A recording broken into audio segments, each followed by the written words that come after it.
How's it going, everyone? Today's topic will be the Grandmaster Nightfall of the Corrupted. We'll be dealing with Overload and Unstoppable champions. I'll be running the background video here with a Warlock. You can also run this with a Titan and Hunter easily. I would highly recommend you run it as Arc, as Arc will definitely make this a lot easier for you. So the exotic weapon I'd recommend for all three classes would be the Malfeasance. Malfeasance hand cannon does increased damage versus taken mobs, and with the catalyst does increased damage to bosses. So you can actually do majority, or if not all, of your DPS in this run with the Malfeasance. So I would recommend running rockets as they are overcharged, and then the other option could be anything you want in your energy slot. But you want to make sure, as a very big updated thing, don't forget to put your kinetic siphon in if you're going to be using a Malfeasance, as it is a kinetic weapon. So if you're getting rapid kills with it, you want to make sure you're getting those orbs dropped. If you can pair up a exotic armor piece or running kinetic siphons, if you're running only the Malfeasance for most of your damage, then that'll definitely be a benefit for you. But to start the Grandmaster off, you're going to kill the first Overload, and then you're going to take off to the right side. Once you get to the right side, you'll be taking off the boss, as you'll see on screen right now. Just once you DPS the boss down, he guards the door. Once you bring him down, you can then continue on to the next zone. You do not need to kill the other Overloads that are on by the front door. If you'd like to get them for extra revives, you can, but they're not required for Platinum. So make sure that you take out your two Overloads together as a team. A trace rifle is a nice benefit. I forgot I shot a glacier, so that was funny. If you use a trace rifle there, that'll help take care of Overloads. Your grenade should be able to do most of it for you anyways. If you are using an Arc Hunter, you can just punch all day, and you'll be able to just take care of jolts easily. But your main threat's going to be, you're going to have a lot of Overloads and very few Unstoppables. Your Unstoppables are all kind of going to be in the same area, which will be the second boss room where you have the two phase ogres. You will have two sets of Unstoppables, one in the normal realm and one in the shadow realm. So make sure you kill all those Unstoppables before you move forward. If you want to kill the Overloads at the beginning there to make sure you have your correct count, you always can. But the bosses in the Corrupted dungeon here are actually kind of difficult if you don't know what you're doing with it. So to start off with the first boss, you're going to grab the orbs, toss them to a buddy. What that'll do is overcharge the orb.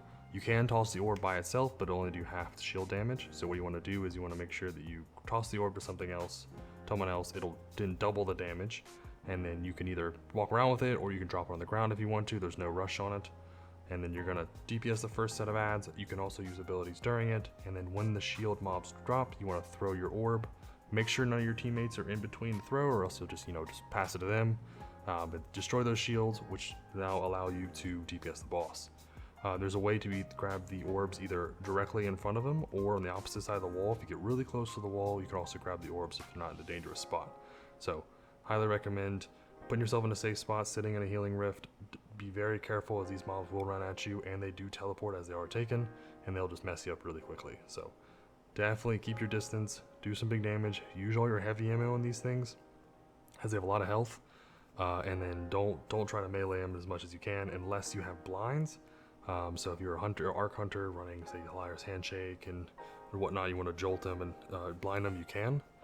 But like I said, you can always grab those relics, throw them. You can do DPS with them, so if you want to just throw relics the whole time, you can, but always try to pass it to a teammate, so you guys can all charge up with them. So you can always grab one, someone could toss you one, you could put yours on the ground, grab another one, throw it to them, you can all have them, and you can just destroy the shields. Or if your team is kind of in a bad spot, you can always just throw them individually. It just will take longer to destroy them. So this consistent of destroying orbs, destroying shields, DPSing boss, keeping your distance, and then I would recommend don't try to hold your super. Always use that on the boss or any of the mobs to take them out, as you will have that damage resist. As the next room you'll have to deal with will just be one Unstoppable and a few mobs, and there'll be no problem until you get to the next second boss room. As a quick reminder, whenever you're running an exotic primary as your weapon, you do not need to use two ammo finders, as you'll have an increased drop rate anyways, and you'll be using your primary ammo most of the time anyway, so you'll have good ammo economy. As long as you're not being too crazy with using your heavy and special, you should have plenty of ammo dropping all over. You could use finders for your teammates if you'd like, but my recommendation is always going to be Ashes to Assets if you're a big grenade spam. If you're doing melee spamming, then hands-on will definitely be preferred, but definitely get those. More supercharges are way better for this Nightfall, as you can use it as a huge damage resist, which will be the biggest bonus. Of course, the damage will be awesome, but being able to survive, say you're standing in a healing rift, you can use your super, use for survivability. It'll definitely help you out. But when you continue on, you're going to have just a bunch of mobs to deal with.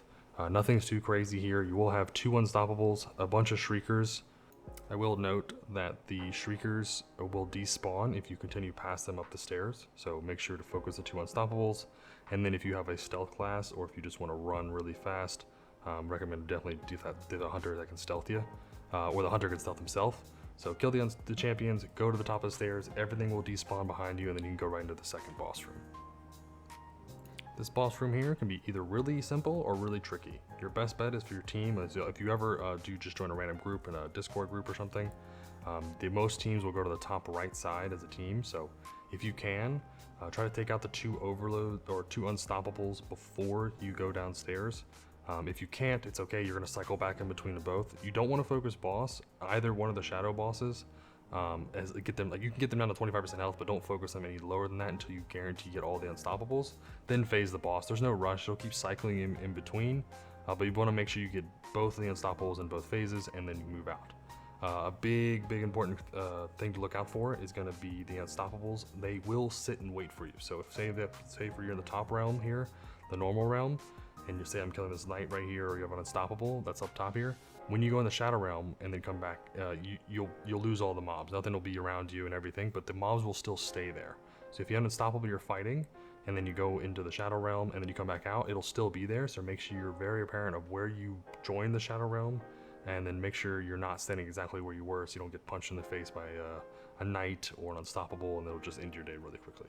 But your priority is, as a team, sit back, use your supers on the unstoppables to finish them easy, and then you can sit back and DPS the boss from a line of sight. There's no danger from the boss besides some void damage, but they are really not that bad.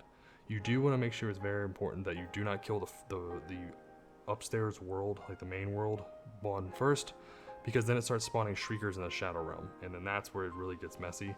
So you want to make sure that you focus the unstoppables, then kill the shadow realm one, then kill the main world one, and then you can move on to the next zone, which will then have some more unstoppables to deal with, and then this will be like your whole section of unstoppables. So good thing you have a Malfeasance if you're using that, or a Leviathan's Breath, or a Riptide, or something to take care of unstoppables. But after this kind of big section here, the second boss and the pathway stairs downward, you will have only 1 unstoppable in the last boss room as you're doing the very final section. Everything else will be an overload. So as long as you have your arc grenades or your trace rifle ready to go, any of your team can support those, and you'll be all together dealing with any overloads. If you're running long range, scout rifles, sniper rifles, maybe some auto rifles, Leviathan's Breath, or anything that's going to kind of get you in a safe position, you can run some machine guns also if you want to run Thunderlord. It's a pretty decent one if you want to run a glaive also. But you're going to want to mainly just take your time here. You're going to have some 2 big threats on the side here, and then you're going to have 2 unstoppables, which will be your last 2 unstoppables until the boss. And then you're going to have, when you get down to the bottom, you're going to have 2 overloads. There is a mini boss down at the bottom that you do not have to kill. You can always move on and still get your platinum. So make sure that you're very apparent of which side that boss is on. Go to the opposite side, focus the overload, and then move on. The subclass build you choose to use with all your mods and abilities will come to more effective in the last boss room, as this last section here, everything's gonna be more close combat. You will have a lot of red bar mobs. So if you're running, say, a Vesper Radius, or Fallen Sunstar for a Warlock, Liar's Handshake for a Hunter, or some kind of stealth, if you're running a Void Hunter, you want to make sure for your, if you're running a Titan, you probably recommend be Void or Arc also, as you want to be spamming out your abilities, having a shield if you can, as you're going to have a lot of mobs together. So make sure, and also actually Warlock you can actually run well also, as it doesn't really sync up very well with the seasonal artifact, so I would recommend running Void or Arc, but it is also always a good one to run. You can run Cenotaph, infinite ammo and such there. But you're going to continue on down to the last boss room, kill a few red bars here. There won't be much going on. You really need to focus on 2 overloads. One will be at the bottom of the cliff, and then one will be in the hallway for before your final jumps down to the final boss. The orb mechanic you saw on the first boss will kind of correlate to this boss also. So whenever you finish up a bunch of mobs, you're just gonna have the boss left. The boss will be immune. You'll have to grab the orb on the far side to then destroy the shield, DPS the boss to the percentage of the health as you'll see marked on their health bar, and then you'll do this twice before you go to the last phase. There are multiple strategies you can use for defeating this boss. There are a large amount of mobs that will come at you. If you're running Vesper Radius as a Warlock, I'd recommend you get up close and personal. Drop your Rift up, you'll have it up all the time due to the increased cooldown reduction.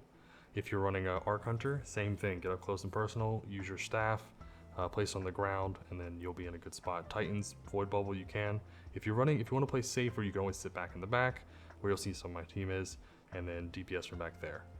You will have to grab the orb, as I recommend a Void Hunter does it. You can do it earlier, you can do it whenever you like, but the best time is to just take your time, kill all the red bars, focus boss, kill all the red bars, focus boss, and you'll cycle this multiple times. There will be an increase of fire damage here, which is going to be the reason I recommend some solar resist going on. We're going to do this mechanic twice, one on the left side, one on the right side. Just be careful of flying rocks. Toss the orb to the boss. If you miss, you can always get it over and over and over, so just make sure it is okay to miss the boss. As you'll see, I just whiffed it there. So continuously throw this orb at the boss, DPS it down. Again, your Malfeasance is going to do a lot of damage as a taken. It does have Vorpal Weapon due to the Catalyst this season, so it'll increase damage to supers. There is a small trick there, as you just saw, with the tether for hunters. If you tether the edge right where all the mobs spawn, they all jump, they won't make it because they're too slowed, and they'll all fall to their death at the end there. So there's a little trick there if you want to use it as a Void Hunter. You can tether all the mobs, you don't have to worry about it. But there is a big threat of these knights. They do fire damage. Just make sure you play it safe. My team got a little bit aggressive there, but just take your time, kill everything here. There's no rush to go into the portal. Just make sure your team has collected all their loot, all their orbs, all their abilities you want are back up, and then you can continue moving forward. When you're into the portal, you're going to have one overload group directly in front of you, and then as you continue to move forward, you're going to keep jumping through the mountain range going on here with all the rocks. Make sure you're very careful when you look left and right, like crossing a street. Don't get hit by flying rocks. You will have one overload at the bottom. Everyone should be able to take out that one really quickly. The harder one here is going to be the Unstoppable. So you're going to need to take out the Unstoppable here. This will be your last Unstoppable and your last overload champion to deal with. You have nothing else but besides the boss in this last room. Again, the last boss is very, very difficult if you're not very aware of your positioning, as the boss does do a knockback and an area effect that will be below your feet. It's kind of hard to see, especially if you're running as a Warlock with a Healing Rift. So you got to make sure you're always watching your feet. You'll have, again, the same mechanic here of dealing with an orb, passing it back and forth between your teammates. And there's a lot of mobs there in close range. With the boss cycling, you will have the boss cycling for doing the area effect on the ground, and then a knockback will come after it every single time.